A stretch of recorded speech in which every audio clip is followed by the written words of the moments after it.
تعالیٰ قرآن مجید میں بندوں کو سمجھانے کے لیے جو طرز بیان اختیار کرتے ہیں اس سے محض نظریے کی اصلاح نہیں ہوتی بلکہ انسان میں ایک جوش اور جذبہ پیدا ہوتا ہے. تبھی تو قرآن بیان کرتا ہے وَإِذَا سَمِعُوا مَا أُنزِلَ إِلَى الرَّسُولِ تَرَىٰ أَعْيُنَهُمْ تَفِيضُ مِنَ الدَّمْعِ. فرمائیے غیر مسلم جب دل کی گہرائیوں سے قرآن سنتے ہیں, دل کی مخالفت کی نیت سے نہیں, ضد اور ہٹ دھرمی کی نیت سے نہیں, بلکہ نیوٹرل ہو کے کہ ہمیں سیدھا راستہ مل جائے, فرمایا جب یہ اس نیت سے قرآن کی آیات سنتے ہیں تَرَىٰ أَعْيُنَهُمْ تَفِيضُ مِنَ الدَّمْعِ, تم دیکھو گے کہ ان کی آنکھیں آنسوؤں سے بہتی چلی جا رہی ہیں, بہتی چلی جا رہی ہیں. ان کے دل پہ اس قدر اثر ہوتا ہے. غیر مسلم کی بات کر رہا ہے قرآن. حالانکہ آپ 2 اور 2 4 کی طرح اگر کسی چیز کو دلیل سے ثابت کر دو تو محض وہ مان لے گا ہاں بھائی آپ سچ کہہ رہے ہو, میں غلط تھا, روئے گا تو نہیں.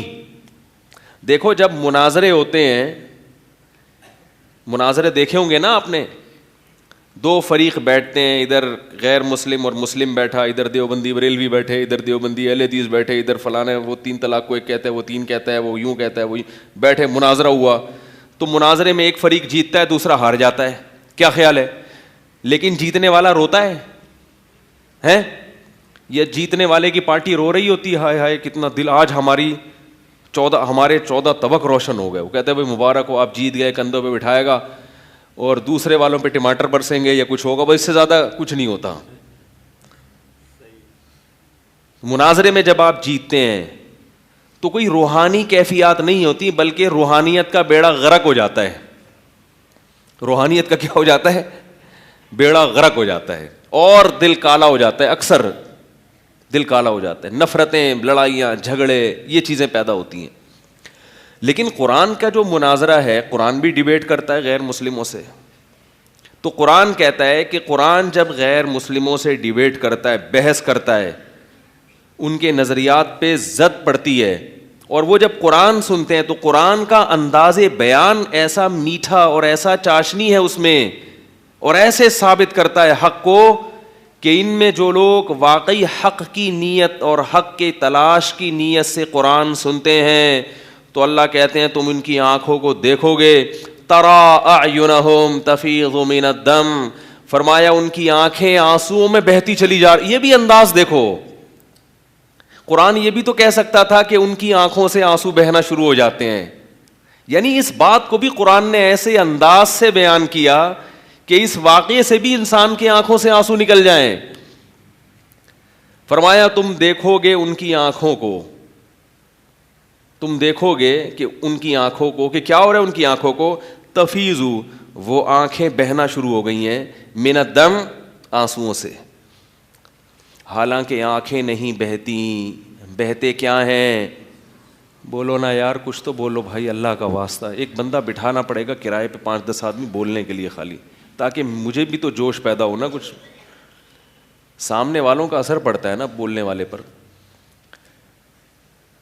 تو تفیض من الدم, ان کی ہونا کیا چاہیے, ان کی آنکھوں سے آنسو بہتے ہیں.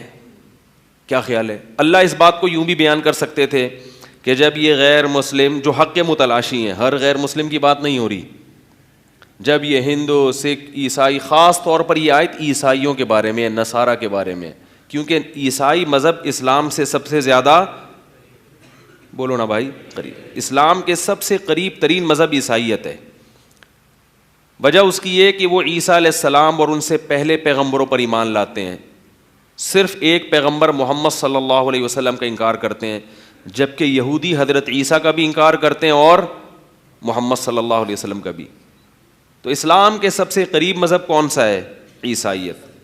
اور عیسائیت میں بہت سی خرابیوں کے باوجود کچھ خوبیاں بھی ہیں جن کو قرآن نے ہائی لائٹ کیا ہے. وہ خوبی کیا ہے؟ لَتَجِدَنَّ أَشَدَّ النَّاسِ عَدَاوَةً لِلَّذِينَ آمَنُوا الْيَهُودَ وَالَّذِينَ أَشْرَكُوا وَلَتَجِدَنَّ أَقْرَبَهُمْ مَوَدَّةً لِلَّذِينَ آمَنُوا الَّذِينَ قَالُوا إِنَّا نَصَارَىٰ.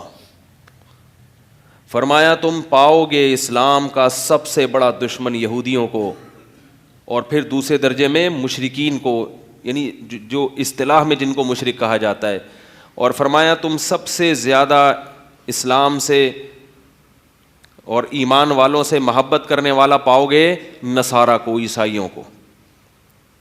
ذالک بأن منہم قسیسین ورہبانا وانہم لا یستکبرون. وجہ کیا ہے کہ ان کے مذہب میں رہبانیت ہے, دنیا سے بے رغبتی. عیسائیت میں اس پہ بہت زور دیا جاتا ہے کہ دنیا چھوڑ چھاڑ کے کیا کرو, اللہ اللہ کرو. اگرچہ اسلام نے اس کو پسند نہیں کیا, لیکن عیسائیت میں یہ چیز ہے. تو اس کے کچھ نیگیٹو اثرات بھی ہوتے ہیں کہ جب آپ دنیا چھوڑ دو گے تو معاشرے میں سروائیو نہیں کر سکو گے, آپ کی نسل نہیں بڑھے گی, اور بہت سارے نقصانات ہیں. جس دنیا میں کی لگام اللہ آپ کے ہاتھ میں دینا چاہتا ہے آپ اسی کو چھوڑ دو گے. لیکن اس کا ایک فائدہ یہ ہے کہ اس سے دنیا کی محبت کیا ہو جاتی ہے, کم. اور اسلام لانے میں سب سے بڑی رکاوٹ کیا ہے, دنیا. سب سے بڑی رکاوٹ کیا ہے, دنیا. حق کی راہ میں سب سے بڑی رکاوٹ یا تو شہرت یا پیسہ, اور رہبانیت ان دونوں چیزوں کے کیا ہے, مخالف ہے نا, اپوزٹ ہے, مخالف ہے, اس کی ضد ہے. رہبانیت کہتے ہیں آپ کو نہ شہرت کا شوق ہو نہ پیسے